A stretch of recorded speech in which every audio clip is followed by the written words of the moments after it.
Hello guys, இந்த video நம்ம என்ன டிஸ்கஸ் பண்ண போகிறோம்னு பார்த்தீங்கன்னா, நம்ம மார்க்கண்டே 2 படத்தை பற்றி இப்போ வந்து ஒரு வேறு லெவல் அப்டேட் வந்து ரிலீஸ் ஆகிருக்கு.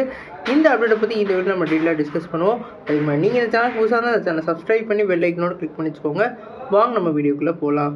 நம்ம மார்க் ஆண்டனி வந்து நம்ம ஆதிக் ரவிச்சந்திரன் டைரக்ஷனில் நம்மளோட விஷால் அவர்கள் லீட் ரோலில் ப்ளே பண்ணியிருப்பாங்க. இந்த படத்தில் வந்து நம்ம எச்.ஏ. சூர்யா அவர்கள் நெகட்டிவ் ரோலில் வந்து நடிச்சிருப்பாங்க.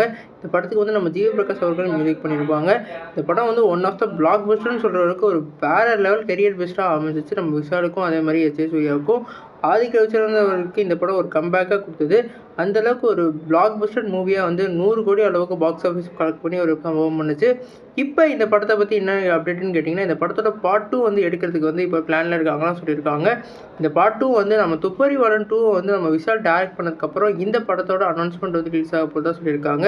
ஒரு வேளை துப்பறிவாளன் 2 வந்து கொஞ்சம் டிலே ஆச்சுன்னா ஃபஸ்ட்டு இந்த படத்தை முடிச்சுட்டு அடுத்து வந்து அவர் நடிக்க போகிறதா சொல்லியிருக்காங்க. விஷால் அவர்களுக்கு மார்க்கண்டனி என்னதான் வந்து அவருக்கு வந்து ஒரு பிளாக் பஸ்டர் ஹிட்டு கொடுத்துருந்தாலும் அதுக்கப்புறம் அவருக்கு ரிலீஸ் ஆன படம் வந்து அவ்வளோவா ஹிட்டு கொடுக்கல.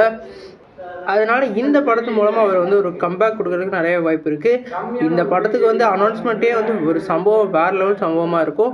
குறிப்பாக இந்த படத்தை வந்து எப்படி நகர்த்துவாங்கன்னு பார்த்தீங்கன்னா, அவங்க அம்மா வந்து லாஸ்ட்டாக வந்து கண்டுபிடிக்கிற மாதிரி அவங்க மீட்டு வர மாதிரி வந்து கிளைமேக்ஸில் சொல்லியிருப்பாங்க, நான் என் ஒய்ஃபை கொண்டு வரேன்டான்ற மாதிரி.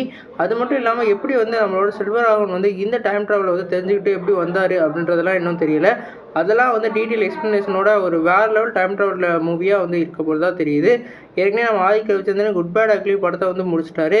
அடுத்து வந்து அவர் வந்து இந்த படத்தில் வந்து ஒர்க் பண்ணுறதுக்கு நிறைய வாய்ப்பு இருக்குது. கண்டிப்பாக அவரோட லைனப்பில் இந்த படமும் ஒரு முக்கியமான இடம் கண்டிப்பாக போயிடும். நீங்கள் சொல்லுங்கள் ஃப்ரெண்ட்ஸ், இந்த மார்க்கண்டனி 2 படத்தை பற்றி நீங்கள் கமெண்ட் பண்ணுங்கள். இந்த வீடியோ உங்களுக்கு சாட்டிஸ்ஃபை லைக் பண்ணுங்கள். இந்த சேனல் புதுசாக தான் சப்ஸ்கிரைப் பண்ணுங்கள். நன்றி.